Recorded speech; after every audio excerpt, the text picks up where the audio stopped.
up with very focused strategies rather than a generalized discussion on what you think is useful and so on and so forth. If you can think about it in what could be done at the beginning, in the middle, and towards the end. And I think it will be useful for us to think about these very specific pragmatic strategies that we can use in light of the problems that we can that we are going to identify now.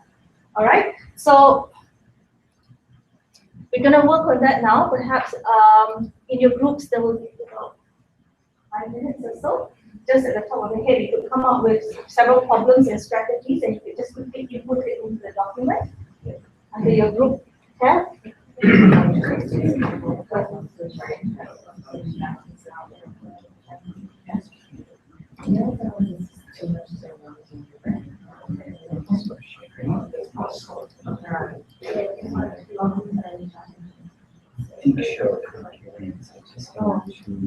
Which way were it?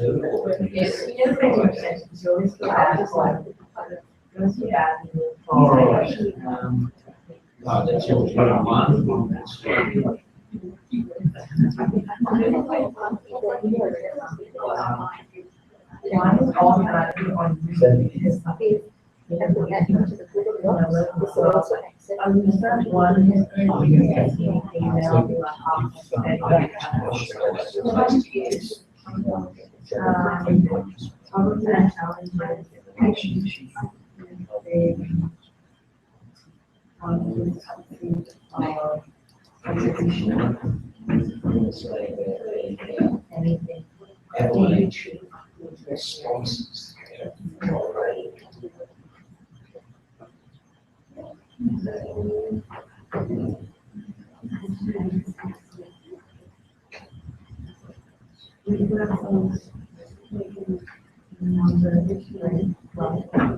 Yeah, true.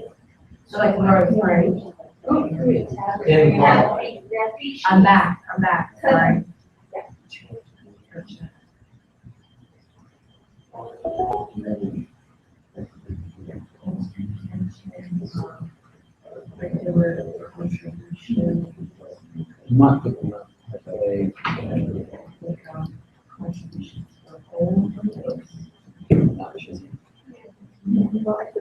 Share the link to the document. Just say yeah. Oh, you've got the link to the document. Yeah. Just go back.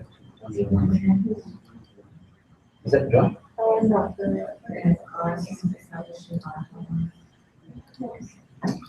This one? You should comment and go back and share it. Do you feel like comment? Sorry, no, I didn't do yours. What, number 4? Number 3? Oh, anyway. Okay, that's the link to the document. So you want 4 now? Oh, yeah. Can you guys see that we're putting up a link that you can go to a Google Doc? So Cheryl and maybe you could join. I could actually get their computers linked and join through. But they could, if they just work together, Cheryl and Paul would just work together. Then I'll have to open it. Yeah, a lot of the research. Oh, I see. Yeah, okay. All right. I'm sure you can get 2 hangouts going at the same time. They might place this one. You want to make that? I love a snack. But I was going to say, you guys could get another 2 people in your group, Cheryl and Oliver. Yeah. Are you putting in group 2, are you? Yeah. Okay, so they can go to group 2. Yep, great.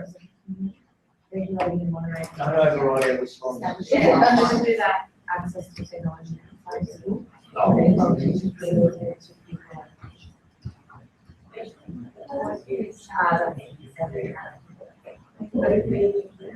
So that is group 2, the link that you gave them? Yeah. Yeah.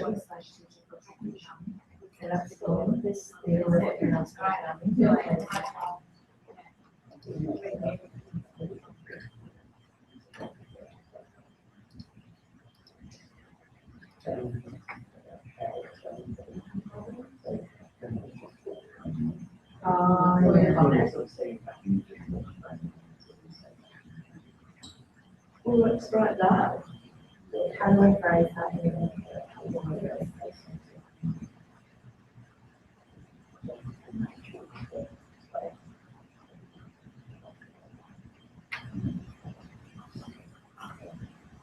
So I just do this next. Okay, I think you've got quite a bit down onto your document, so perhaps we can share.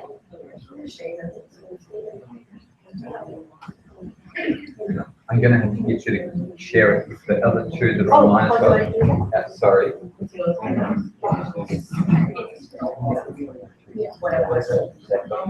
Oh, Share that. So, now share it. so if I want to change tabs, this will be able to see. Yeah, I'll see that. Hopefully, yeah. Yeah. Okay, shall we start with group one? Shall we start with group one? Perhaps you can share with us some of the problems and challenges you have identified.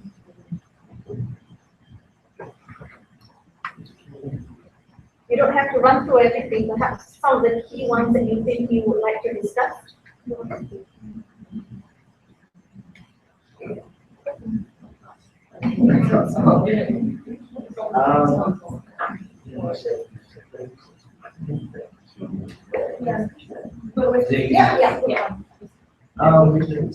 don't find that difficult. Sorry? We didn't find that difficult to come up with.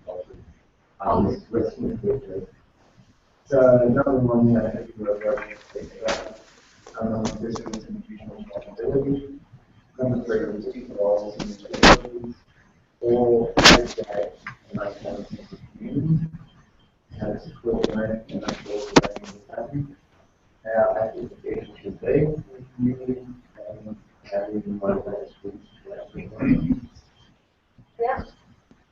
Maybe before we consolidate, we'll hear from everyone as well. So we had teachers are not 100% tech savvy, they can not confident. Like face-to-face, and Adelaide responses to be moderated, and so there's a mark. We would choose the teachers on different level, responsible to the client. We need to utilize the evidence. Networking problems down, what's going to happen then. Requirement using comments and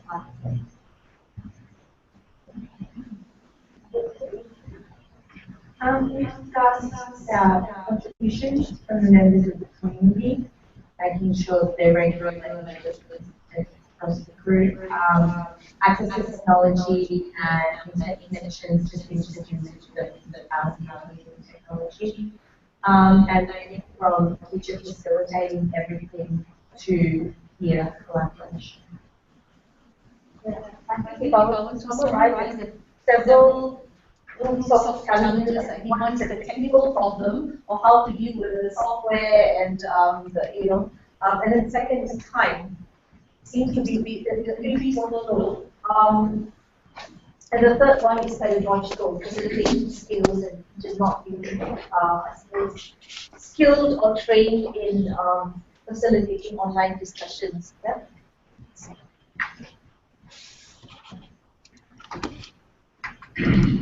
I have a horrible feeling that's not going to show to the people online. That's yeah, we'll see how we go. Do you need to share again? Yeah, it'd be lovely if we could just. Just stop sharing. Okay, stop sharing. And then go back to Google Online. This should work much better than this, but anyway. Yeah, screen share, and then choose the PowerPoint. Yeah. So we have to do that every time. Well, if we go to a different program, I could just screen share the whole screen and everything that's on the screen would be shared. So that's another way around. I've just been doing program by program. Yeah. And I think what you guys have come up with is very much captured in teacher. If you've read the study that's on the reading list, you have two teachers that are running two different network learning communities. The first one was run by an experienced teacher. The second one was run by a novice teacher. Beginning and The study, I think it's quite comfortable in showing that the experienced teacher ran a much more effective network learning environment compared to the beginning teacher.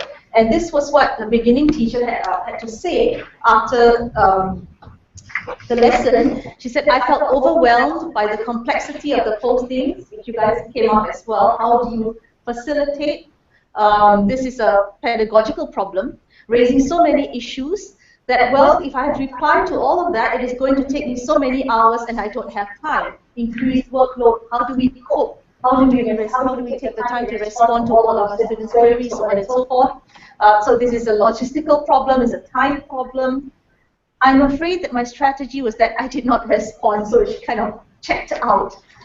She felt too overwhelmed because I felt I didn't know what to do. I was wondering about my role when it is learned, led, and emergent learning, and in a sense, she is being quite reflective and self-aware here. She's very clear about where her gaps are and what is the pedagogical leap that she needs to make in order to make this this lesson a successful one. How does the tutor facilitate that and move it on? Because there are too many issues there to address all of them. So at times I did not respond because I felt I did not have the skills and the know-how to do that.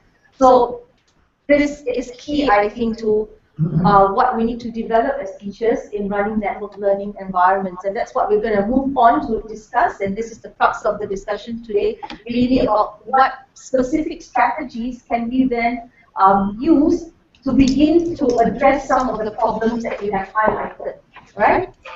So if we go back to the Google Docs and look at the second chart, you can do it in reference to the problems that you have highlighted or other groups have highlighted. But basically, perhaps we need to come up with specific strategies of how we can, and that can be, used in a very practical way. Yeah, like how to guide for the beginning teacher or even an experienced teacher in running a network learning environment. We can perhaps come up with some ideas of how we can do this. All right. Yeah. Can I share it again? We don't need to share it because they can just go to that Google Docs now. Yes, that's right. Okay. I mean, we could unshare, stop sharing, and they could just see into this room if they wanted to. We could point that. Yeah. Oh, yeah, great. So that means that the camera here is going that way, so you can point it there, and then they can just do what's happening. So then hopefully they'll be able to go to the Google Doc they're on for. Yeah. Okay.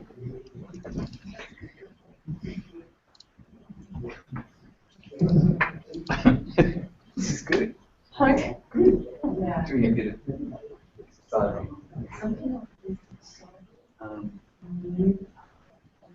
Yeah, I should probably, if we do share, I think we might maybe just share the whole screen.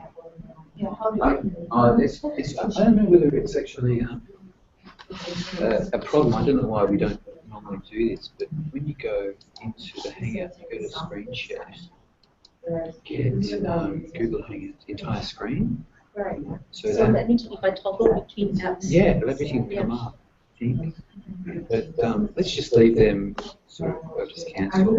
They can just see each other and see into the room. I mean, Cheryl's up, but that's not necessarily. It might be because we need to forget us. And see the Google Docs as well. Hopefully they've got on the tab somewhere.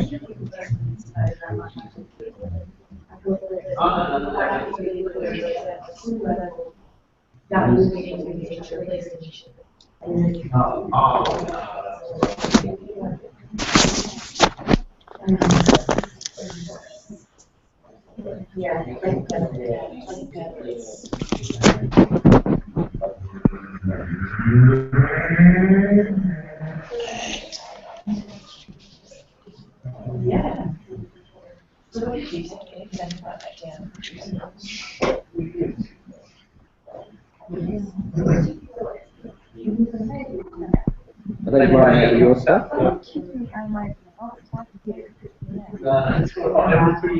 Four people saying, Can you see the writing there? Can you see a little icon? Yeah. Come up here, and then you've got let's Jan in there. Yeah. And that's autonomous. Yeah. Yeah.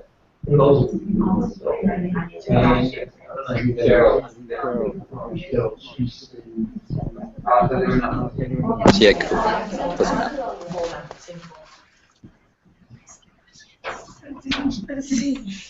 We should get you to put your screens up on the big screen behind you. Look good. Are you just doing it one by one? Are you? See? You're already doing it. Okay, sorry. I thought you were talking about it and then putting them up just in one. Yeah.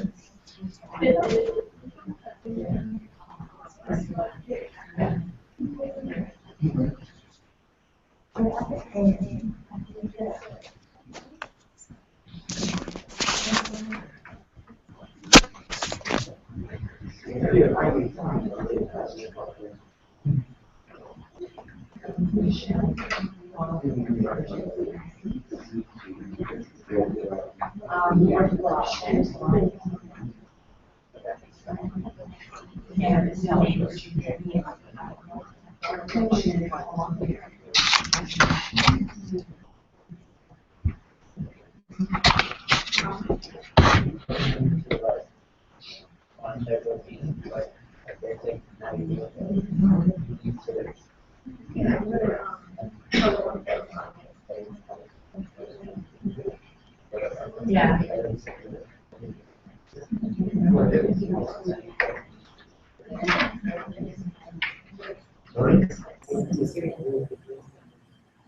Oh, no, we have a guest, I'm starting with you. but I see you on the other side.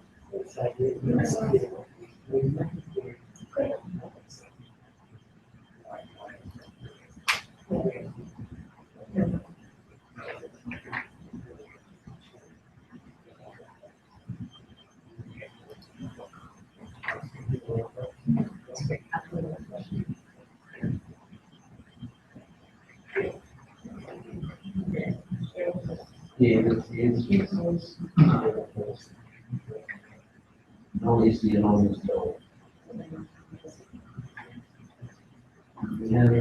Yes.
You didn't pull from the door, so there's you.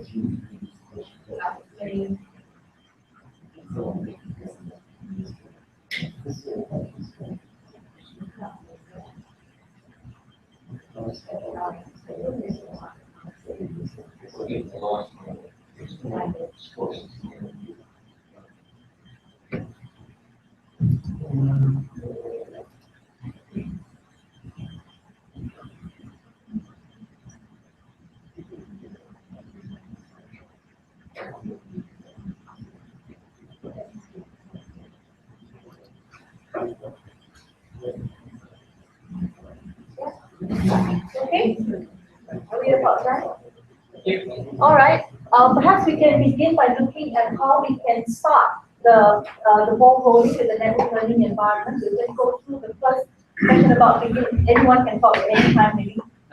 We'll set up the guidelines, how often they have to answer, some of the rules, tell them, no abusing comments or anything else, what's expected.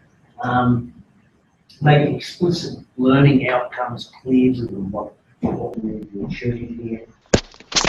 To preempt all the Yeah, ensure the setup is student-driven, students take cards.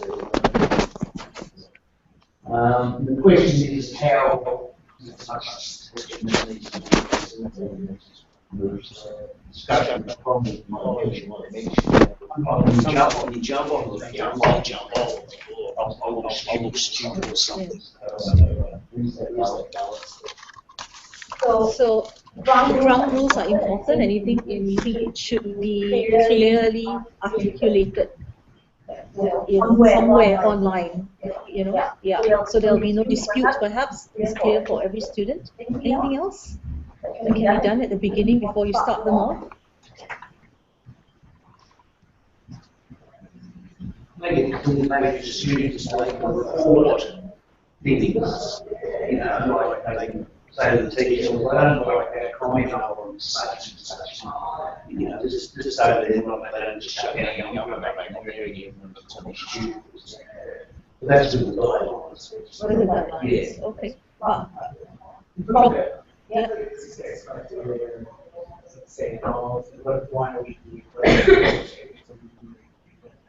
And also how you do that. Example. Yeah, appropriate context, they want to know students and rating and I'm sure that was what I should put out there. Some examples, things that who posted this or who posted examples might generate discussions and things like that. Yeah. So not just setting ground rules by way of setting behavior expectations, but also learning expectations, and what are the outcomes and what is expected of the learner and how the learner should contribute. Yeah. Great.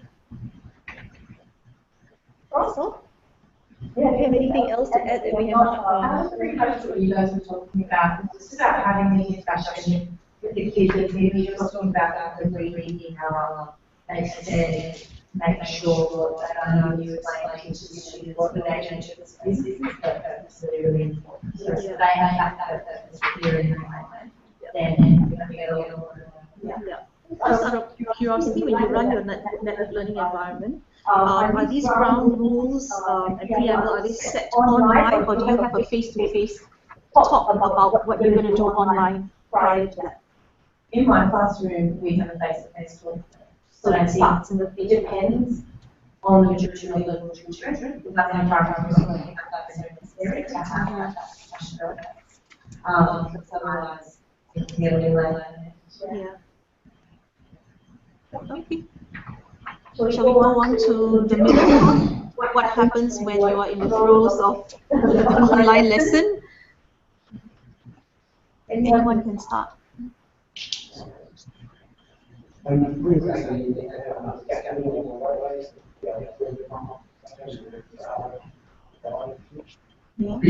To encourage contribution, so it's not fire down. So, teacher contribution in a way is important, and it needs to be timed, perhaps. And that's a skill in itself, isn't it? When do you come in? When do you back off? It's not something that you just get it. I think it's not instinctual, because if you look at the reading and the study, it was something that overwhelmed the new teacher very much. Yeah, it's not always easy. What if that's one of the ground rules? I noticed that the articles were actually, I don't do this myself, but what do people think about that, please respond within 48 hours or 36 hours? Did anybody read that? Yeah. It just really annoyed me, but so if someone asks a question, or someone's put a discussion question or a discussion topic up, to respond, you should expect a response within 2 days. I mean, That seems pretty short to me, but that's good. 40 minutes, you know, it'd be fantastic if you could get it going that quick. Do people have in the back of their mind a kind of criteria for how long the discussion? Rule of thumb, is that if the student emails you, obviously within 24 hours they should get some sort of response. Just pop up the phone and say, I'll get back to you such and such. Yep. You know, you can answer 100 student emails. You use this one. Group calls. Yeah. You know what I mean? But guideline for us, a working day. They email you, you know, 10 o'clock Friday night.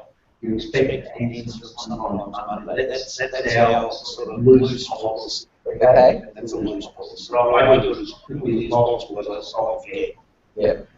Does anyone else use, I mean, that's an email. Does anyone else use social media for this sort of thing? I mean, it's just an immediate response kind of thing. Yes, I know. No, yeah. I think my kids expect me to reply. Like, I'll get a message, please reply as soon as possible.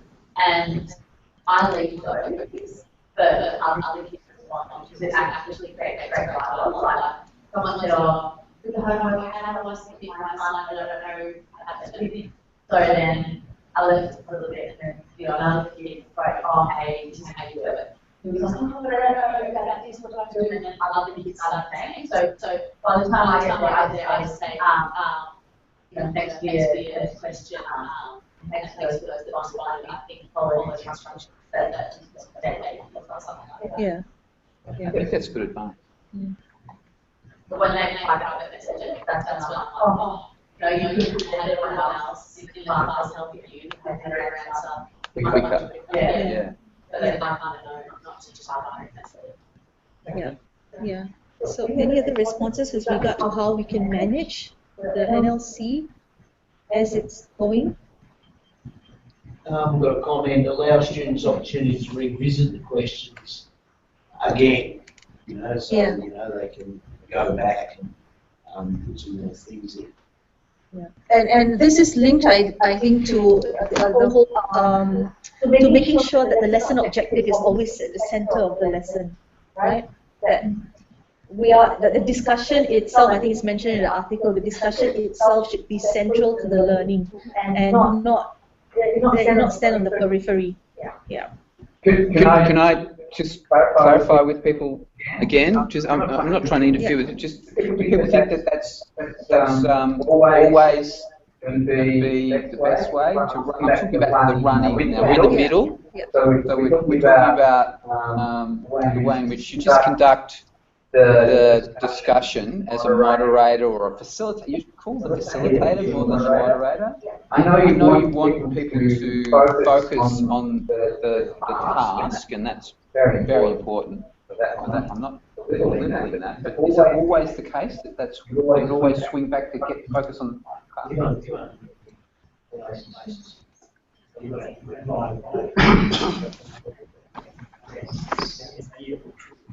Yeah. So the social rapport is also important in order to, you know, get the community going. Yes, I think that's the only point I was trying to make is that sometimes in my classes I found that it's really essential, really, to let the students go off on tangents which are funny or to do with their family or some experience. It is actually kind of generative of the sense of wanting to come back and find out stuff. It makes the community a bit. It'd be an icebreaker for students. They go, oh, look, you know, talk about other things as well, but then they take it off topic. You don't want to go. I don't say go crazy. I'm not trying to say that. I'm just saying be a bit light in if you can see that there's some productive social kind of interaction. Don't necessarily stomp on it, or don't. That's not unexpected. That is exactly what you expect, and you should be quite comfortable with it and let it happen a bit. You know, clearing of the air, sort of getting kind of people heads around where the other people's headspace is all very, very logical and you know, useful. So the focus on the task is a good thing, but it may be too heavy sometimes. Yeah. It can So it's a little like flying a kite, isn't it? Yeah. You've got the teacher's role in it. When do you let go? When do you pull back? Yeah. And let fly, you know, it's a balancing act, I think. Yeah. What about non-contributors? You might be a group of students who haven't put anything on. Surely they should be really encouraged to contribute. This is part of the moderation thing. Little Tommy, little Johnny hasn't contributed. The role of facilitator should be to maybe contact the student saying, oh, we haven't heard from you on the forum or anything. Just trying to, put it in our fires and things. Should the teacher be doing that or just say, oh, look, Johnny's interested, he's getting 0. But that's not, really a good teacher. Does anyone do that? Sometimes the teacher just gives away the answer. It happens like this which is what, if you get something similar to what she said, like, you just want them to like inquire and get and conclude to get into something instead of just giving away the answer. Yeah. Yeah. Anything else to add? Well, I want to start on your question again, Bruce. It's a good question. I mean, Yeah. what do you do? This is a technology, it's not an act of self-survival. Something like one it doesn't know it's operating. Yeah. We're looking at getting a bit later for me. They make it easy Yeah, so it measures someone's participation, but not necessarily someone's learning, perhaps. Yeah, because I could be passive, I could not be contributing, but I could be processing what's going on. On the other hand, someone who could be saying a lot could be saying a lot of nothing. Yeah. So it's a tricky situation, but I think as a teacher, if you know your students, you will be in a position to make a better judgment whether to approach or not to approach. I don't know. Yeah. I don't want to step on Chloe's stuff, but the second article was kind of interesting in this area, don't you think? Did anyone sort of get that sense from the second one that the students might actually, encourage other students rather than the teacher sometimes? Again, I just want to reflect on my own experience with this. I know that it's actually, again, I don't want to step on the idea that you want everyone to contribute, and I'm not saying when I've tried that I've been that successful. The only success I've ever had with getting everyone to contribute is to ensure that there's a mark. Yeah. And weirdly, that actually works quite well. You make sure that you give some kind of recognition to either regular contribution or a series of contributions. But I thought it was quite interesting, the other article, because again, I've noticed this happened with my own students, that these are adult students, so that maybe a bit more, maybe other people have other experiences, that the students do notice when other people aren't contributing, especially if you set up small groups, or has anyone had that experience where they actually encourage each other? No? Okay. I've had an experience where I encourage them. Yeah. I mean, we have a year 4 at Moto that we have our own classes, and within year 4 we separate, like the kids get mixed up a lot. So I have a small literacy group that I take, and in my literacy group I said, okay, what I want you to do this week is to post something you learned about this topic, whatever it was. And this girl said, oh no, I've never posted, I don't want to post. And I said, I can't believe you haven't posted, especially if you are going to, like, I want to encourage you especially to do a post. And she did have a post, and everyone's like, oh, wow, no, Jane is going to post, I can't believe it. So, I don't know, it is important, I think, for all of them to be involved. And that encouragement obviously got her to make that post. I always feel like the first step is the hardest. Maybe now that she's posted once. Okay, I think that's an important point to note, that it is difficult. The first post is difficult, and it needs to be encouraged. And then the students who are responding, I imagine they responded online, or at least they gave her some sense that it was a good post, and you know. Yeah, I just checked, she's done 7. So that's good. She had done 9. Yeah, so it's sort of encouragement, not just from you. Hopefully you did make some impression, but also the other students. Yeah. Can I just make one more comment? I hope again I'm not stepping on what Chloe's going to say. So I also agree with the very first part of that second article, where she, or they both were saying that the research, again, it aligns with my experience, is that people don't post. That, I mean, it's just absolutely kind of solid research, and it's my own self-experience. I can back it up. People generally hang back. They post marginally. They do a partially kind of committed post. It's not an easy thing for many people to do, and I imagine younger people, it's often as difficult, maybe not. Do you think younger people find it more difficult to post than adults?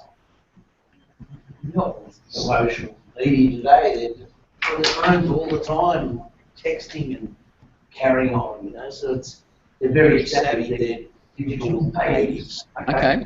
The statement here is students do not know how much they were to contribute or what their messages should look like. Okay, that could be true. From Chloe. Yeah. Okay. Anyway, just be aware of that.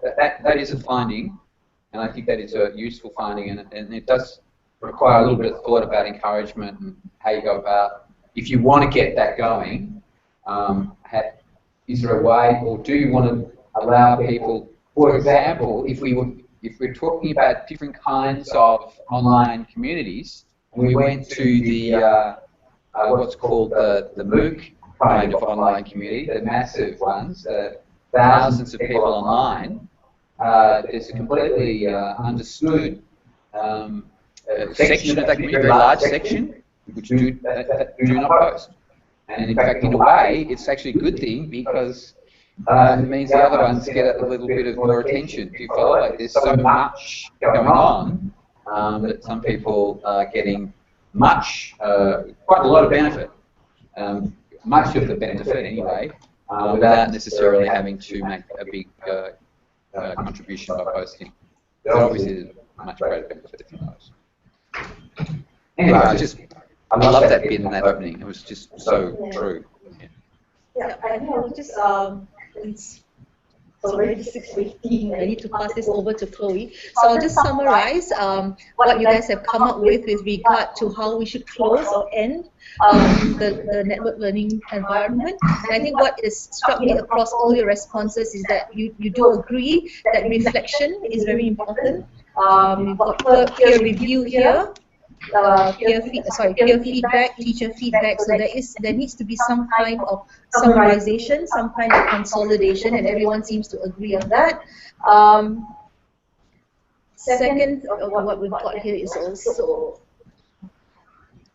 recommendations for future improvements, and that's I see that here as well, suggesting new directions.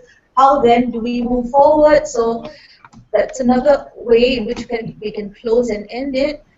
And yeah, the reiteration of the learning outcomes and the aims of the project. Yeah. Okay. So just to summarize, the role of the teacher, we've discussed this basically, is not much different. The social and pedagogical presence of the instructor is essential for improved communication and learning. And what I find interesting about this is not just about pedagogical presence, but the social presence as well. And what Ted was talking about earlier, the building of social rapport, building a relationship with their students, and also for the learners to build rapport amongst themselves, and that's very important, as important as the pedagogical presence. Yet, online instructors need to be careful in structuring a feedback mechanism, and I've highlighted this because the feedback mechanism needs to be structured, meaning it needs to be conscious as well. It's something that teachers need to consciously think about. to encourage students' inquiry and collaboration. And I find this link again interesting because the feedback is not about the teacher telling the students what to do or giving answers to the students, but it's about, again, nurturing and encouraging further student inquiry and collaboration. So it's about enabling students rather than giving them the answers. That can itself be a barrier for effective student learning. And I think that should wrap up my side of the discussion, and I'll hand it over to Brooke. Okay. So the paper I looked at did focus on peer-to-peer facilitation, and I get this to be full screen. Yep. Yes. Shift it.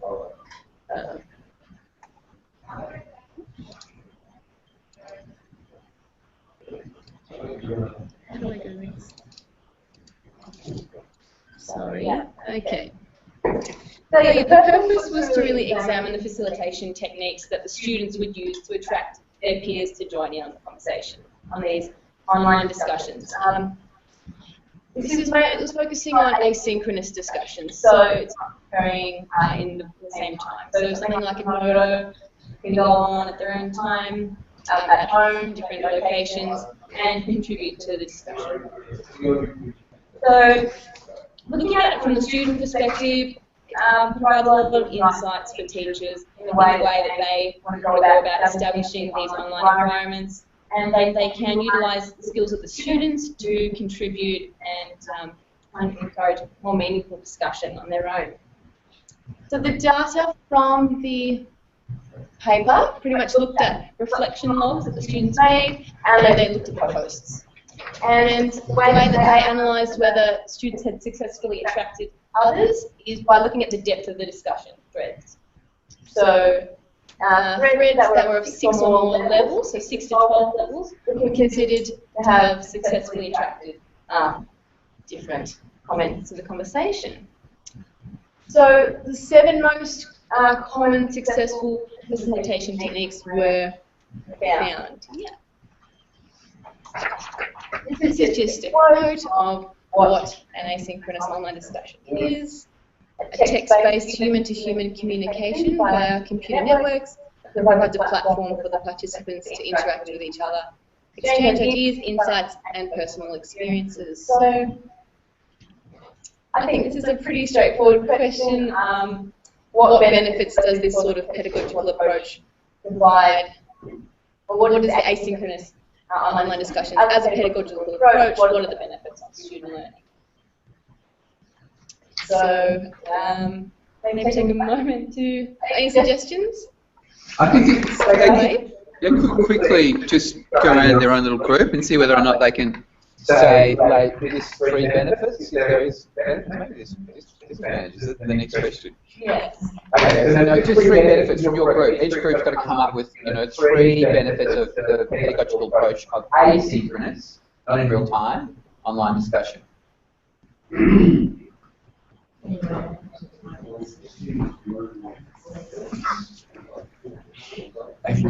Have you got the disadvantages? No. I don't think it's in the article, is it? There's no. They didn't really focus on it. No. They did say it was difficult to run these discussions, though. So this is a focus of. Yeah. I just chose to look at the benefits, but we could see. No, don't do that. Just do what you wanted to do. That's fine. I'm just. Yeah, people wanted to do, but let's see what we find.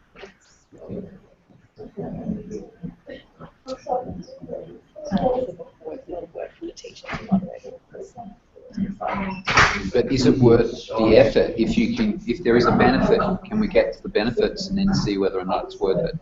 So if there is something that people think these kinds of environments provide pedagogically, let's find out. I mean, I'm interested. Oh, you've got a group, have you? You can just join this group. Oh, right.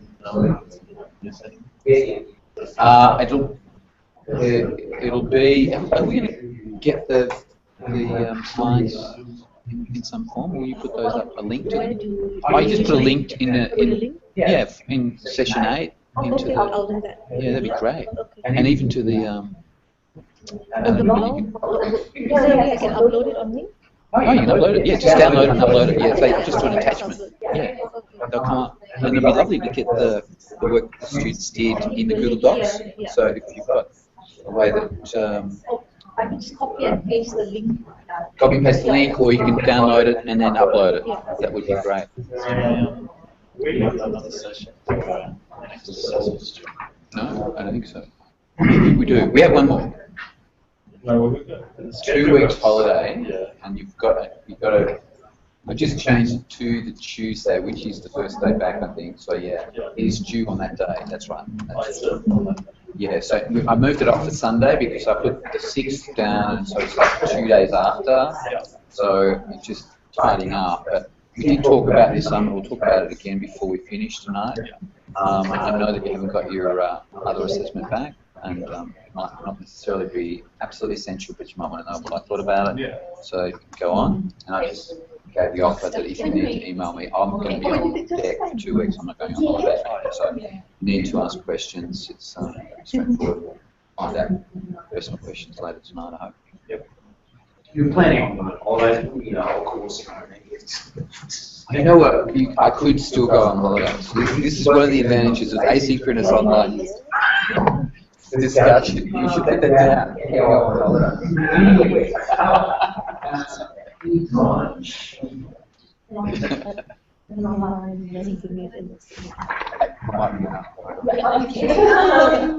Okay, some suggestions for possible benefits. Students learn at a different rate. Some pick up straight away, others need to think about it a bit more. So they're not all sitting in class and teachers say, okay, who can answer this? And the student goes, this, blah, blah, blah. And the student is just thinking about it up back in the room. It's got time, and then you look at the other students' responses and think, oh, okay, yeah, I'm getting it now. So learning at different rates. Yeah, we have the same like busy time. What he would say, here's the thing, and maybe you go and do some research and come back. You want to we just keep going around the table and we'll go back if we've got more. We had that one as well, and we said that it also gives the opportunity to look back on what we've written as an actual record of our contributions. Students contribute in their own time, like they might feel better at contributing late at night when it's quiet, or early in the morning when they've just come back from their job, or after they have a meal. Like that's not their rate. And any place that they can contribute at any place. They might have a favourite spot in the garden, they can sit there and do their contributions rather than stuck in the classroom looking at the teacher. Keep going, you just have got another one? You don't have to. You have to write down,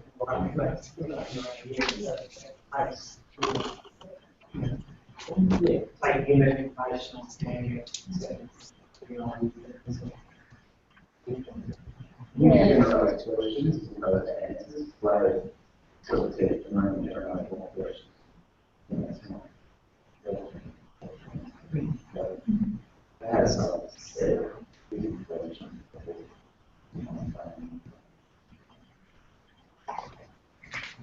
Frequently mentioned.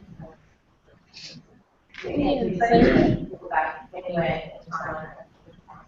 It can be easy for shy students who don't like to speak in public because they can just write something, think about it, reflect, and Yep. Yeah, they're all good points. That's what I had too. Extend the learning beyond the traditional classroom, so they can get home comfortable, go at their own pace, reflect.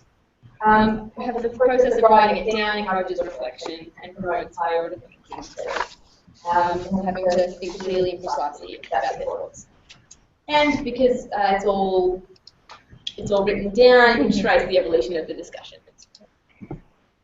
Just try something out with you. I'm not saying this is a great and any better than those contributions. That, one of the things my work I used to find quite encouraging for me is that students sometimes respond in different ways. Like it's not always just writing down. So although it is an online discussion, and that's in our areas, our online discussions do accept uploads of graphics and just attachments, and you can obviously link out. So many of the students to give them an opportunity to try a different thing that is available. It may not be a bad idea occasionally to allow the students to try a different approach, even though it is online discussion that this article is mostly about.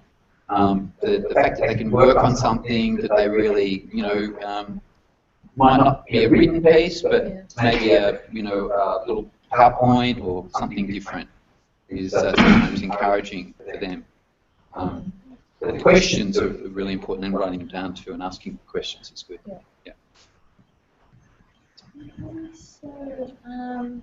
So these benefits are clear, but the students can't reap the benefits if they're not willing to participate. And it was stated that the research has shown that lack of participation is persistent and widespread problem. So average discussions have kind of been question answer, single message, single response, and they can just die very quickly. So as teachers, we have to figure out ways to avoid this and get conversations flowing. So just a quick question, why might some students hesitate? I think Chris already mentioned, I did, about some students who are shy. Maybe they feel that they don't have the social skills, they don't want to talk in front of everybody else, they're just more comfortable to contribute at home behind the computer.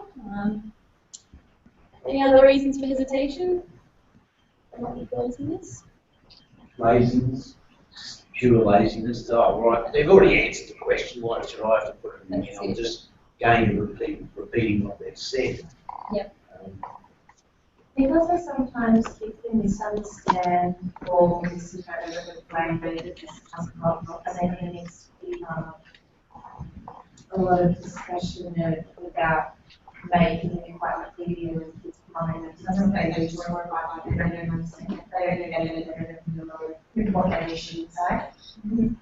That would be fine. I mean, it's a basic conversation, sort of obviously educated with you, I think, sort of depending on the obligation level of the student.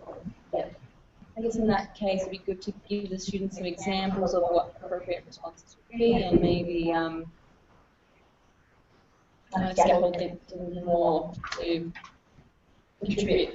So, Well, maybe specific, kind of examples is good, and specific kind of instructions or objectives in relationship to what's the purpose of this. I mean, it's obviously a discussion, you want to investigate a topic, but that is kind of like going against what I said earlier about allowing for the sort of social element. You do want to draw it back eventually to say this is the task. We've got to get to this answer, or we've got to find a solution to this problem. And you might, to generate the conversation, to inspire people to contribute. That I'm actually working against what I just said about socialisation or allowing a bit of off target. You may have to actually be really clear about what it is that you need a response on. We need a response to answer this question, or that someone's asked the question. Let's all answer. Let's everyone find out, do some research, and find an answer. You need an answer by 48 hours. And I'm being really hardline here, and it's exactly the opposite of what I actually would naturally do. But it may be that many kids, many adults, really don't know how to respond. They're not so much. It's not just laziness, it's just, and it may not be shyness, it's just that they don't know what would be an appropriate sort of response. Do you want to say something?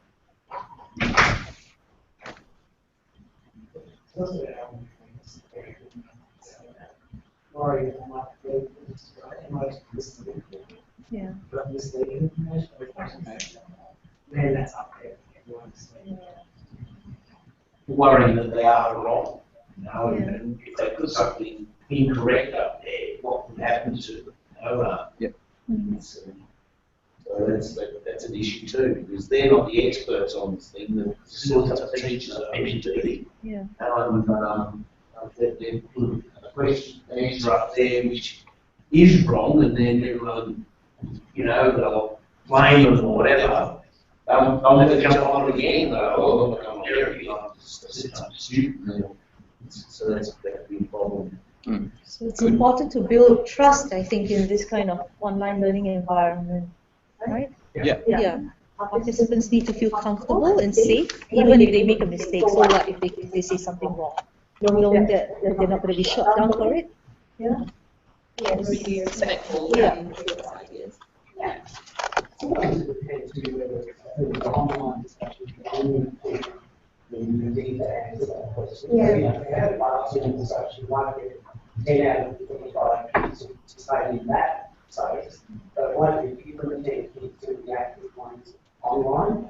You still need to find kids somewhere, and you've got to work out a way to catch them in the discussion or in some kind of demonstration about doing something.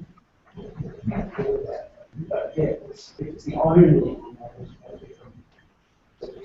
that. You might not necessarily want every kid to stay in that space necessarily. If they know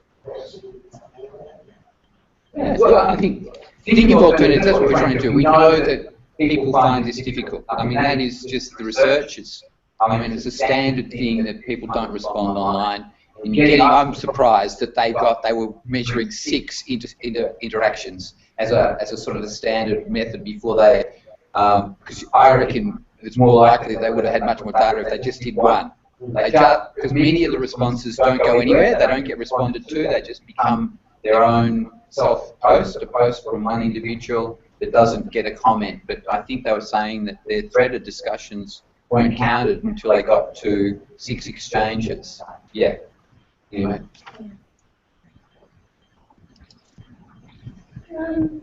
So I just might skim over this. This is just some ways in which a teacher facilitator could encourage participation. Encouragement, good questions, clear questions, guidelines for students to use when preparing responses, rewording the question when the discussions go off topic, providing summaries of what's been discussed, helping students overcome technical difficulties, and setting clear expectations of student participation.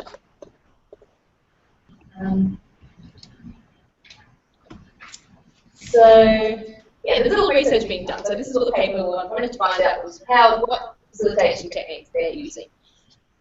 So the students were required to state 4 skills that they used and 3 that they learned from peers.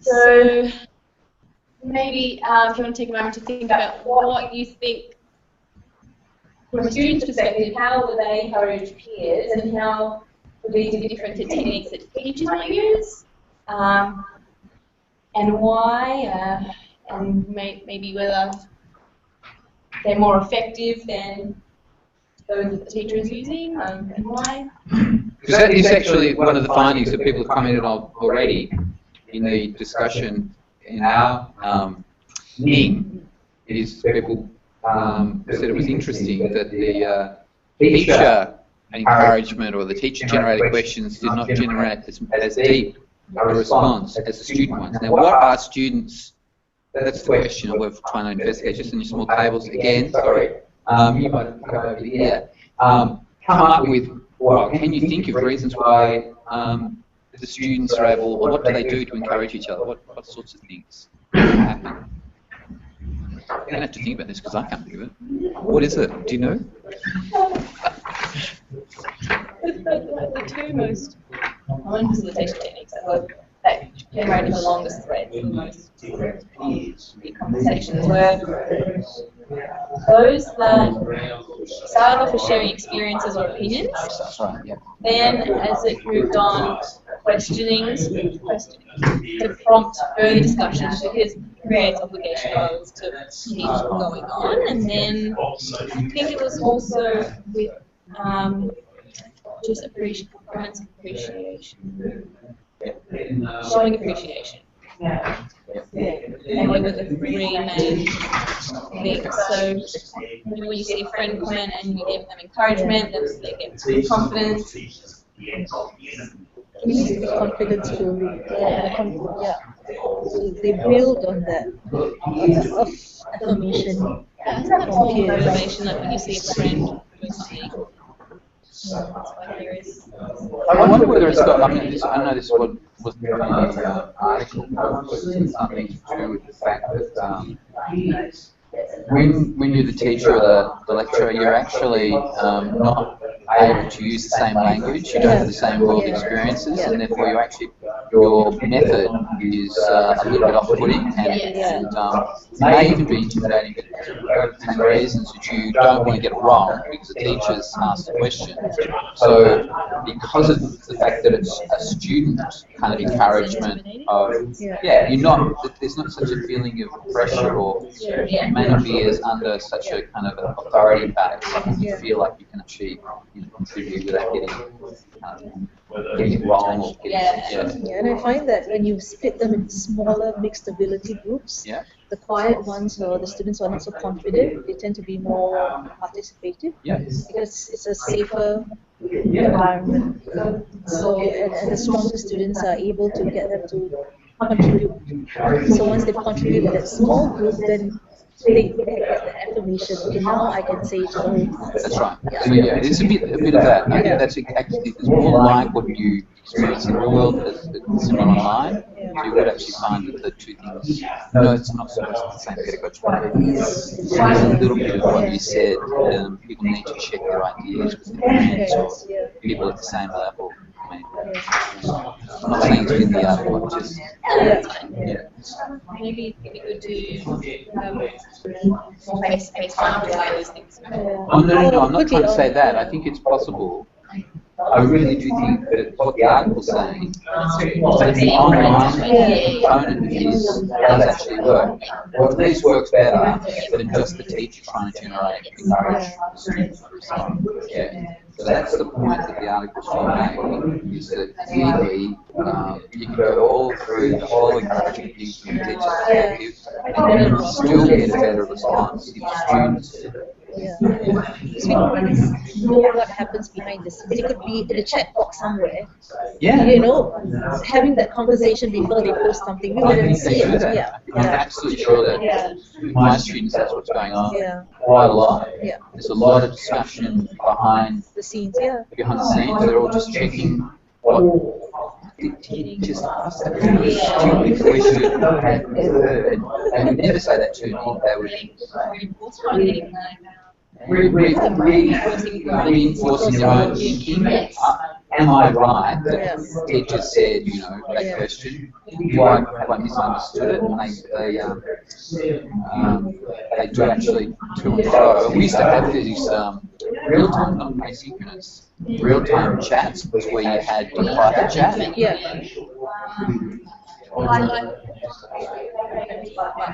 That's the question that all going all the time in daily chat.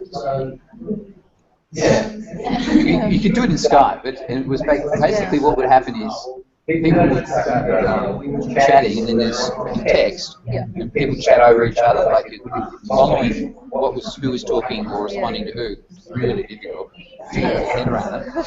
But there was even people were so good at it that they were conducting 4 or 5 conversations, including being careful not to include me in the other conversation that was happening in the private chat box, which I couldn't see, and people who were only included could see. So there's a lot of private chat, people just checking, what was that question? And so it's very hard in real time to do it, but you can quite easily check things before you've made a commitment in the asynchronous.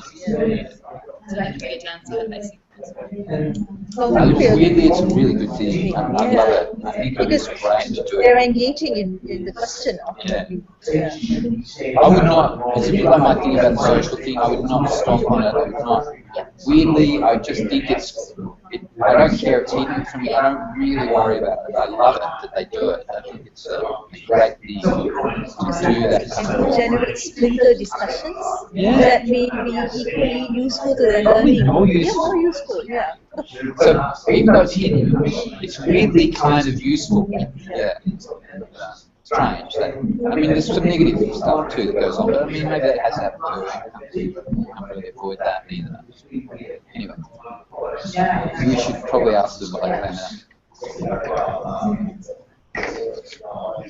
Right, so anybody like to volunteer some thoughts on what techniques students were using to attract each other? How it might be different too. Blackmail. Blackmail? If you don't need to, well, I'm a facilitator, I'm not going to contribute when you're on it. Right, so that's a one. Using language that we express something like facilitating. That's true. Yeah, that's a good point. In language that they can understand more and relate to more, I think one of the most important, the top, most common technique was sharing opinions and experiences, things that they can relate to. And if you see a friend contributing, and it'll also make it less intimidating and encourage them to just follow. If they feel like they're on the same track, then they'll be encouraged to keep going. So, yeah, anything else? Yeah, anything else? Contribute like 20%. Well, they're not teachers, they're peers. So it had to be real bribery, money. So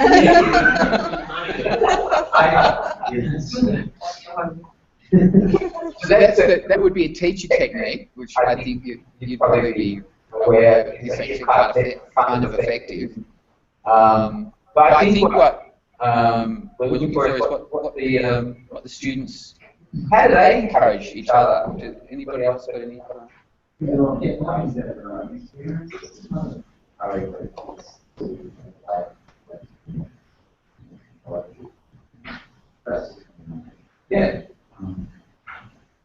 And that also means that it's a more right or wrong answer, so they're more likely to respond. Yeah. Okay, so I think we were saying that here, is that sometimes when they're responding to an authority figure, they feel like they've got to get it right. Whereas if you're responding to a friend or a peer, it's really, for them, it may be of less consequence to try out an idea. It really, often you want that kind of experimental discussion. It's not, they don't have to get it right, they have to try out, see what other people think. So it's very tentative, can actually be wrong, and maybe that's the reason why some people don't contribute, they don't want to be wrong. Well, it may be of less consequence in a sort of peer-to-peer discussion if the response gets added to, or it's a question, or it's very tentative and it may not necessarily be the one that everyone agrees with. Just falls into the.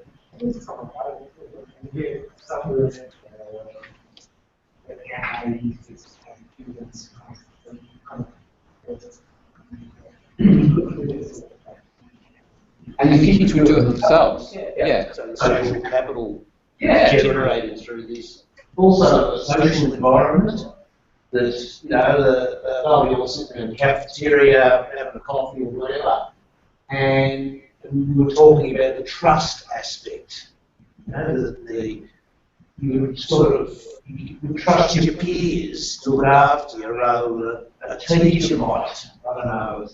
No. I think that's important. The peers you tend to trust because you're all in the same boat together, and you say, oh, well, facilitate this, we can get a bit more discussion happen. So as teachers, a lot more discussion, they all clam up. Yeah. But everything has to be written, like it was even participate in like sharing a video or a picture or anything. It doesn't have to be, maybe it was clear that it does not be written, then that could be one of the differences by sharing. Okay. Yeah.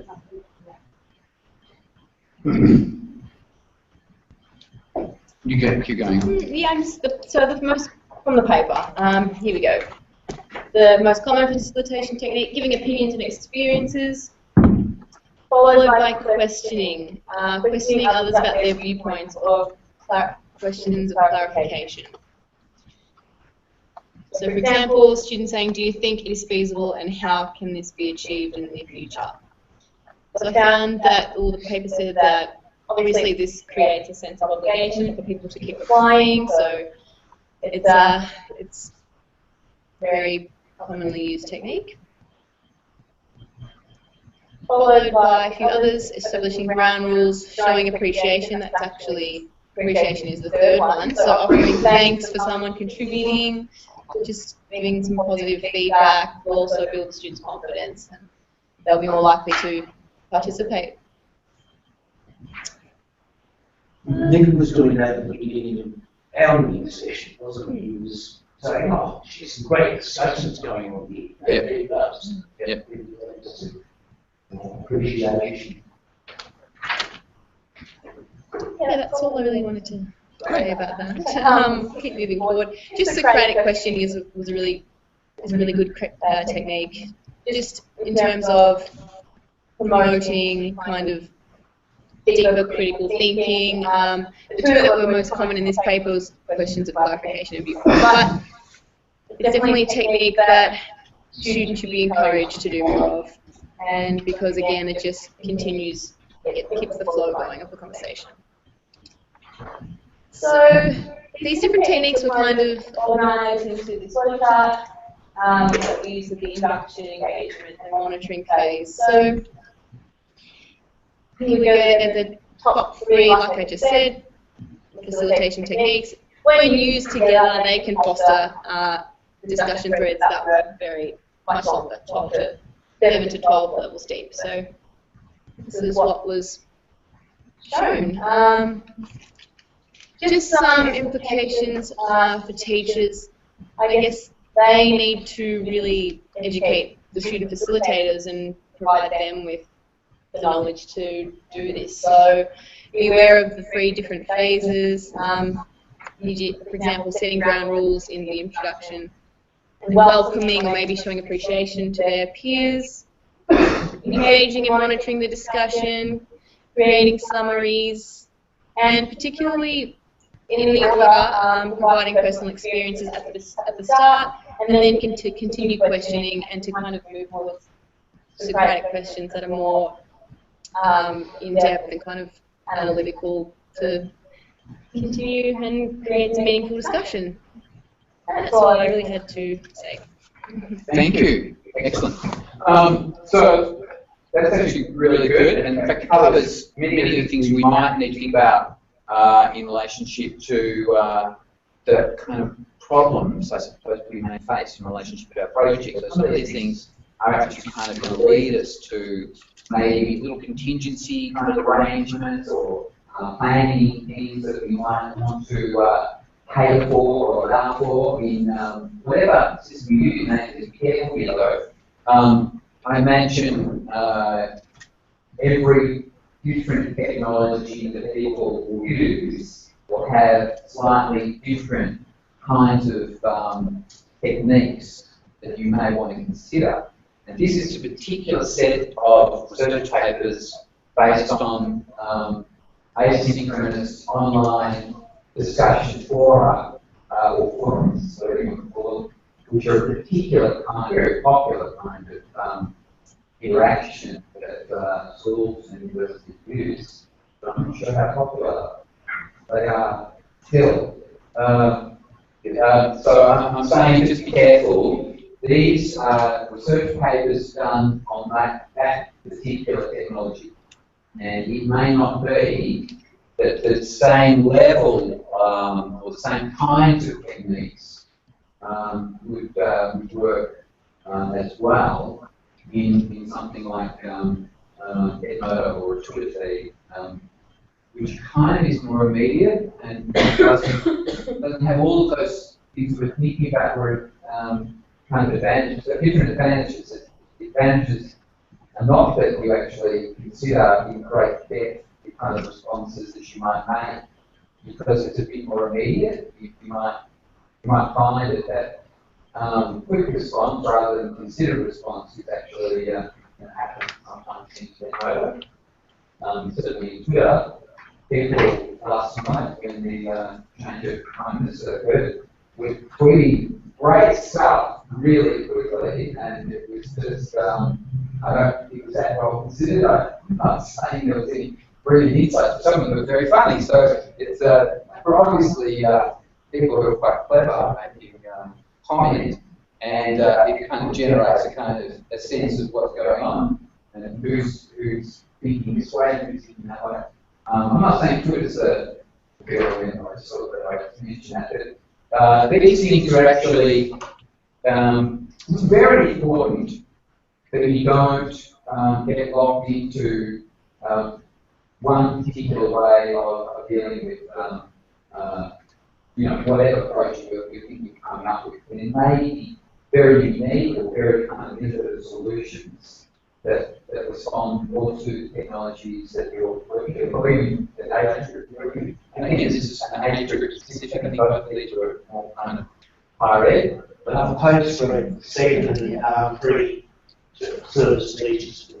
Yeah, so you've got that problem that those people pretty much are already going to be interested in this kind of area anyway, and therefore, they roughly know that making contributions is good, even though that's my experience and their experience is exactly the same group. It is very hard to get the peer group discussion going as well as you think it's going to go. You think just by putting, I think that was one of the comments from Harrison, or maybe it was Mason, said it's not just a matter of building it.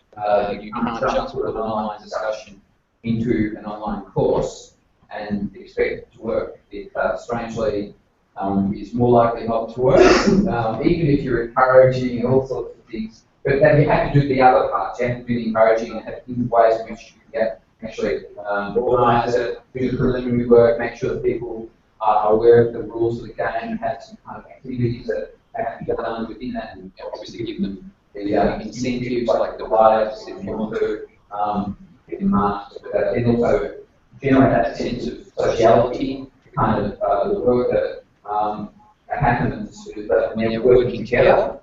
So some of those things are actually really important, even more broadly. And I'm not trying to discount this technology as being irrelevant. I mean, it is kind of common and it's quite an important basis for many social interaction technologies which are becoming more diverse. And that's the thing I'm saying. You're commenting about the ways of responding. It's becoming easy now to use, visual technologies only if you want to.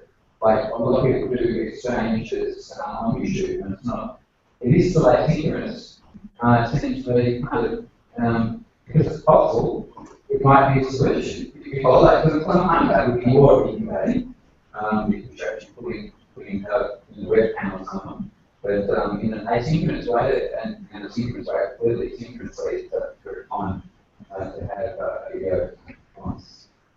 Does anyone want to say any more about this? Does anyone notice any differences with Cat A? See, kind of the rules of the game. There's a set of rules. These two papers.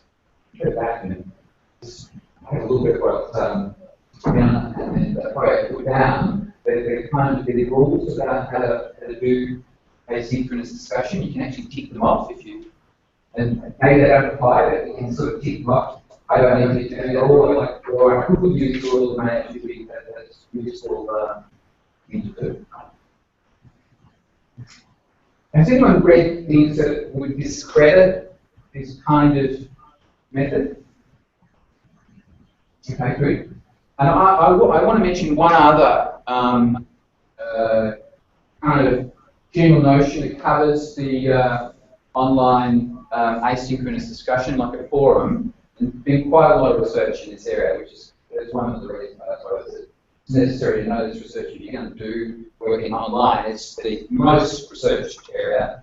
Twitter, Facebook, YouTube, all of these other areas that they're nowhere near as well researched. There is more research about Twitter, for example, but it's not anywhere near the numbers of papers done online asynchronous. And there's a kind of a methodology to this, which is mentioned in the two papers. It is a kind of very strong, I mentioned before, constructivist pedagogy. So the notion of students constructing their own learning by writing or speaking or contributing, so that they themselves are being active in their own learning. They construct by sharing their experiences, by writing, their understanding of the topic, by investigating themselves, and the teachers and each other are kind of scaffolding, and maybe the technology itself is scaffolding that learning. So, just want to make that point really straightforwardly. And then the other part that we're talking about, which is kind of that notion of community. So there's a kind of a parallel, completely, the notion of the community as well as a kind of a constructivist, building. Constructivist can actually sound sometimes people a little bit individual. If you want to use constructivist cognitive analysis, that's just an individual ability to understand something, to extract your own cognitive understanding. But in general, in an online situation, you're using that plus in parallel kind of collaborative community sense of learning as well as a social kind of social constructivist aspect. So I don't want to put either of those out of your mind. I think they're actually really important to consider. And the other thing that we sort of runs parallel with that is that there's notions of collaborative learning, and there's notions of cooperative learning, very similar to classroom practice. You were saying earlier that the papers mentioned that there should be a different pedagogy for online, and the teachers need to know that the pedagogy is different to face-to-face. So again, I mean, quite a lot of the things that we use in face-to-face, we can use in online settings, just that we have to be aware that there may be extra things that just down question. The whole idea. Are these new pedagogies? So I actually don't see them as new pedagogies. Okay. I see the tools in them. Yeah. Whereas I said the pedagogies actually being an elaboration of yeah, I'm not sure what new pedagogy is, unless you're talking about connected. Okay. Well, we think about that pedagogy. It's not really pedagogy. Yeah, you're right. That's very good. That's yeah. It's common in my mind. I don't know. It's not that common, but it is common for many advisors in this area to say that there's something different about online.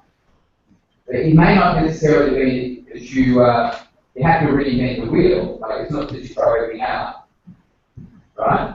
But just a challenge would be here. I know that something different. It's not quite sure. Okay, that's the way I think about it. It may not be the pedagogy that's different, but I might challenge some of the notions that might seem very straightforward in the kind of pedagogies that are used, but so far in our discussion in community sort of building and social constructivist sort of understandings, there is a whole body of research that has actually done kind of very big data statistical analysis of the online structure for it. These things are actually done all the time in universities to kind of look at how things are working, and they often ask very sort of standard kind of questions. By the way, there's no kind of insight here, but they ask students what they felt was the most beneficial part of the course that they've just done, which you followed, and the online discussion component of any online courses is considered to be the least contributing factor to an individual student's learning in many of these research papers. I don't want to put it down too much. It is a finding, and you can find papers on this, that there is actually an overemphasis in some papers on the contribution that social constructive learning can make. In some of the student function in relationship to the learning.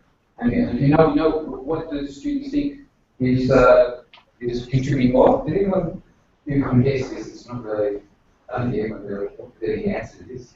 If students don't think that online discussion contributes that much, this is a higher ed, you've got to take this with that kind of perspective. It's all advantages in this online community discussion, and at different levels, different people take different things. So some people say there are other factors in higher ed that don't contribute to their understanding of difficult topics, more complex, in-depth discussion. That doesn't give them the information they need. Like the assessment? It's often the assessment, yes. It's often when they do the actual assessable task that they say they learn the most. But when they're given a task to do individually often, which is write a paper, that's when they say that they've done the kind of research, the in-depth discussion, the in-depth research where they really think and discover stuff is when they do that. So that is a common student response that counteracts the kind of, maybe it doesn't counteract, it just says that that may have given them the kind of tentative discussion. So they work out a few ideas from their online discussion, but then when they really want to know something, they actually write the paper. And when they wrote the paper, they found out a lot more. Okay, so maybe that's not such a big insight. That is an insight from quite a lot of big university, big data research, that when the students are asked what really contributed to their learning, it wasn't necessarily the online discussion that they immediately go, well, no, it was an online discussion a lot. It doesn't feel like that's already the case. Mention on traditional understanding of what learning is. It may actually be that. Yeah,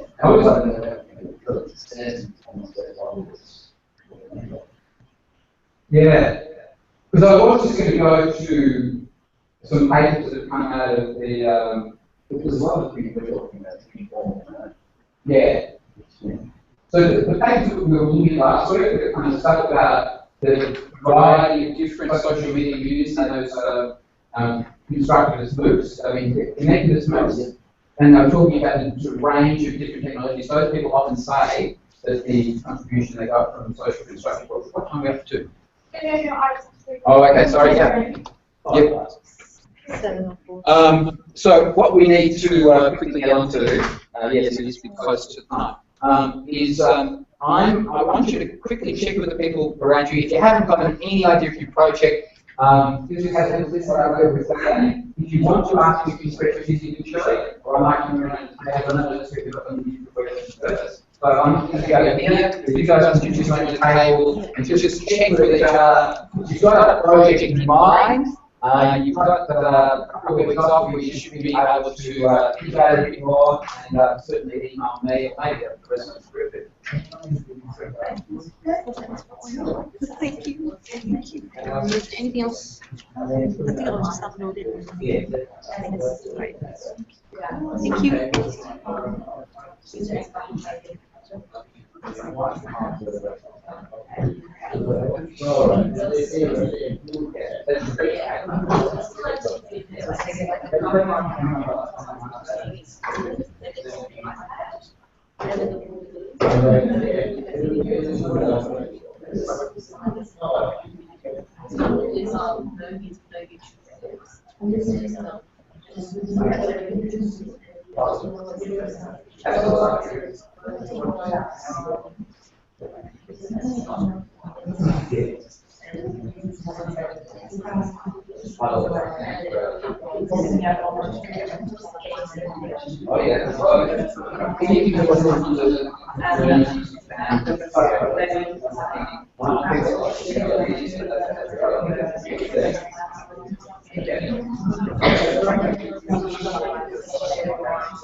way, like sustainable design,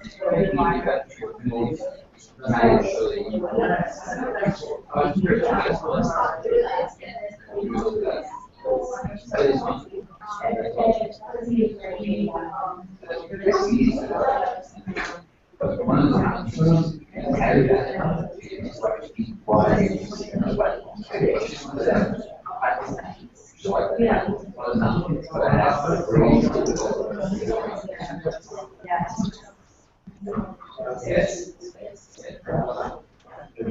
And I don't get any, you just have as many like, it's not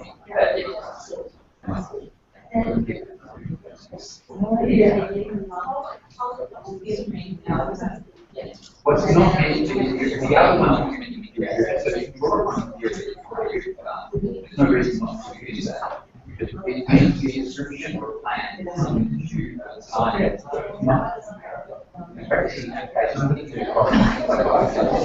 actually said, work with success, and you get what these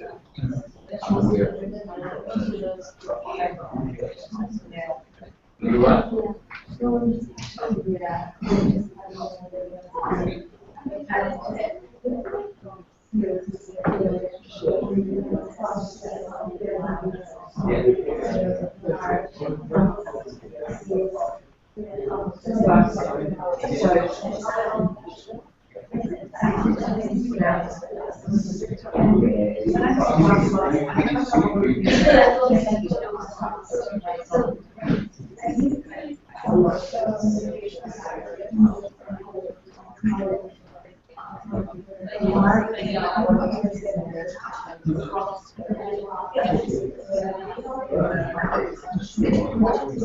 You can talk about ways that you think that it will work.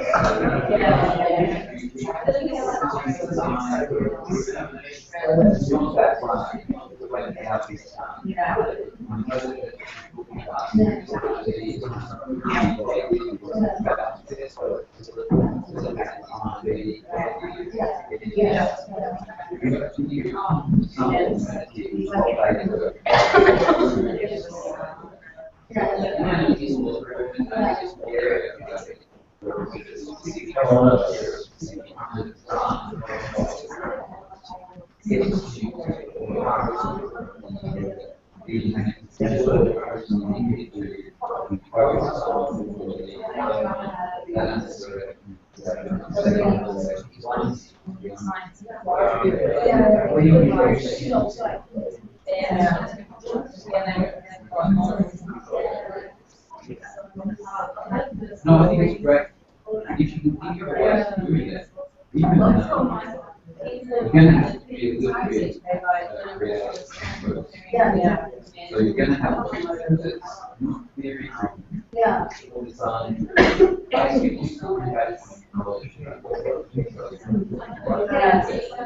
So you've done yourself. You might actually experience these kinds of issues.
Well,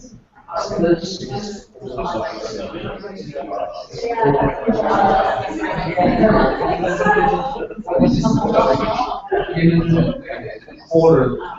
If you like, one use as well, not this phase.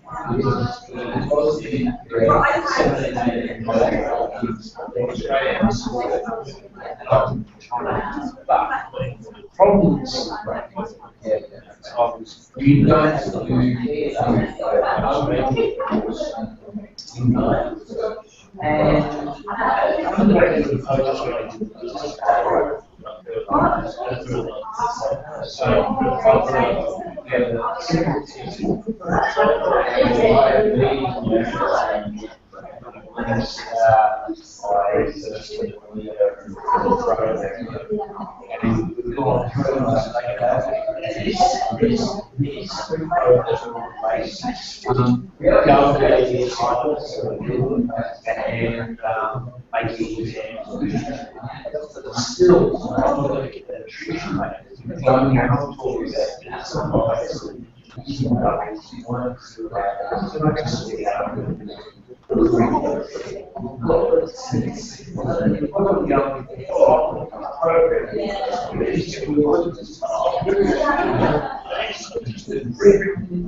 And then they find it's literally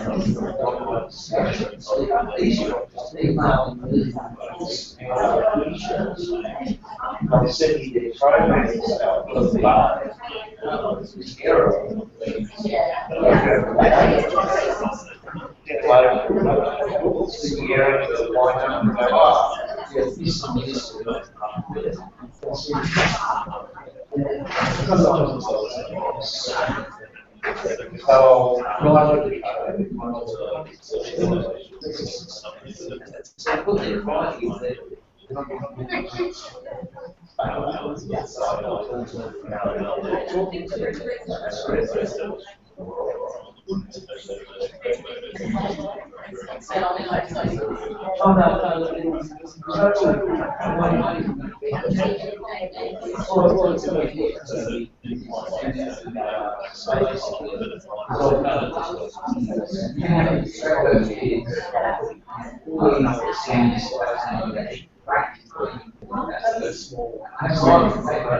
Everyone, it is actually 1:15, so if you need to go, you can go. I'm not getting any around, but I'll come around to anyone who needs to ask questions.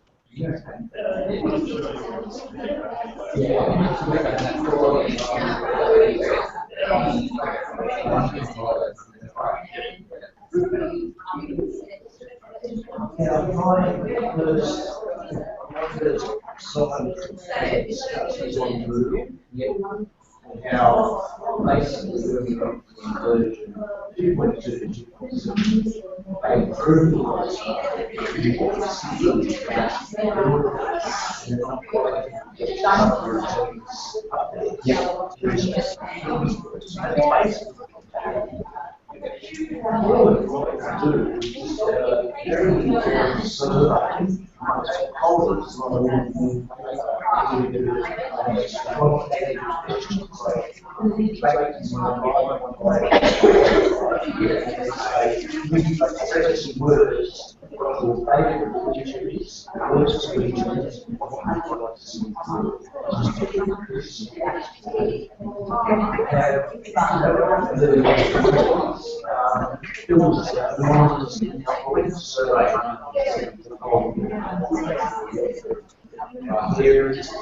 Now, I do that anyway.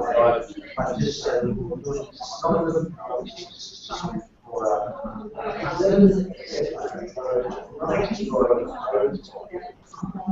then correlate the answers and say, the phrase move themselves to say at least The reason you're saying is that, you know, I think it's very worthwhile to do this survey what practical solutions. But practical solution is the intention of this project. So what you have to do is do this survey, one get some guidance, these are good things, good people, and experience in what they want. Use those guidelines for very right or what would be the intent to move answer to the gadgets that they actually have in the guidelines can be in the project. So you have to be practical, problem solving answer to something, getting down as a plan for how to get it. Because you have to do solve this.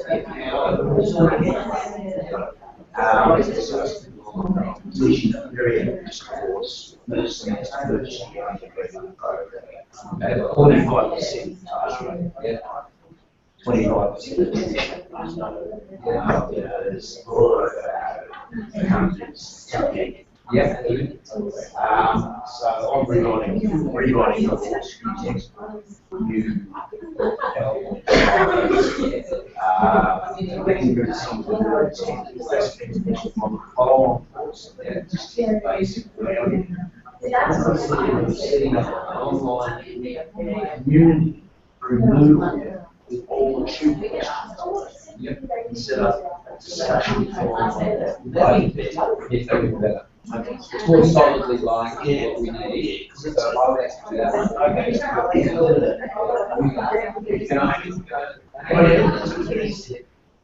You had a discussion that you talked about.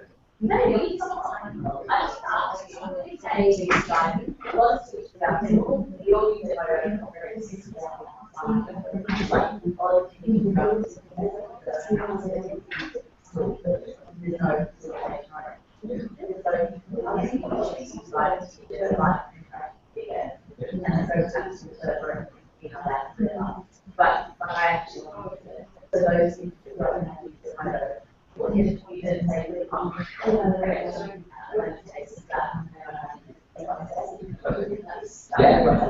and I just so much for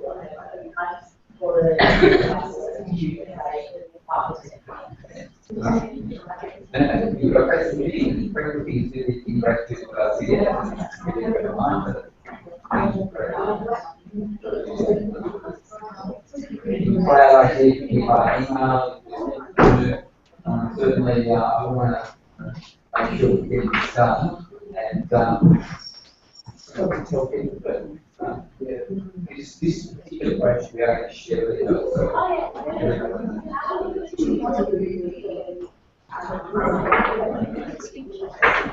Then we get back, might be a quick want to have people submitting their projects, then you must maybe do it on a random basis. It'd be lovely to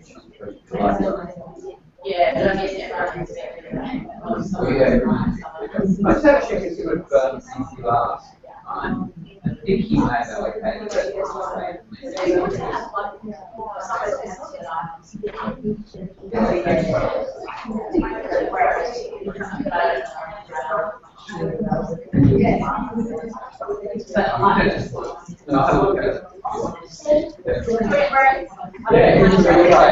okay. So we're not In 2 weeks. we're not here. Not yet. Okay. Just contact me via email. There may be discussions on the Ning that people want to continue with. Certainly you can set up groups if you want to get some feedback on your idea. Exactly what you do. Really annoying, but that's okay. Nothing to do on that.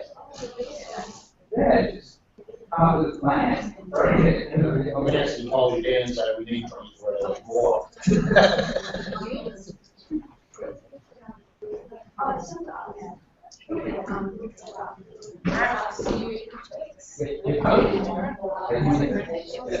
But no, that's what we're not. Stay in touch. Yeah, I'm hoping you're right. Some people will probably get a bit, kind of a bit of loss and think that they can't do their project. So I don't want that to happen. You can get it. Can I think about my idea? Yeah, go for it. I just high school science inquiry. Students come up with an inquiry project, kind of come up with a basic experiment and putting it together that they've done on Padlet. Have you heard of Padlet before? Yep, yep. I know what you mean. Yeah. Kind of present their work using that. And then at some point, maybe I'm thinking whether they can look at each other's and contribute, or whether there's a discussion afterwards, evaluating whether their project worked, or things that limitations of the project, or things like that. I think it's got a lot of potential. I mean, I think Padlet's a pretty exciting kind of environment because there's a random kind of number of things that you can do in Padlet, and it does allow you to put all sorts of different media in there. And it allows people to collaborate, I think, a bit. You can do group work, is that right? I think so. Yeah.